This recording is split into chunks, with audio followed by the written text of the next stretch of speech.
இது மஹேந்திரா 606ங்க. இது பனைப்பு ஒன்றும் குறைவில்லை. இதுவும் தண்ணி ட்ரவுட்டால் தான் அப்படி இருக்குது. இல்லைன்னா இதுவும் அப்படியே ஒரு உங்களுக்கு பாஸ்மதி மாதிரி சன் நெல். அது அளவுக்கு இது வீரியமாக வராது. இருந்தாலும் தண்ணி உள்ள இடம் அந்த அளவுக்கு ஈக்குவலாக இருக்குது. இது 404, அது கொஞ்சம் வீரியமாக இருக்கும்.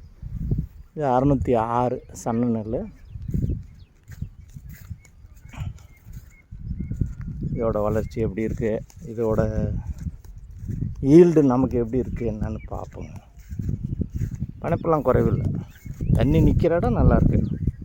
தண்ணி எப்போல்லாம் நிற்கிதோ அந்த இடம் பயிர் நல்லாவும் இருக்குது. இதுவும் 404, 600, அது 404, இது 606. அப்படியே திட்டாக தான் இருக்குது. இந்த வீக்னஸாக உள்ள இடம் வீக்னஸாகவே தான் இருக்குது. மோடு பள்ளம் நிறவுனது, டிராக்டர் இழுத்தது,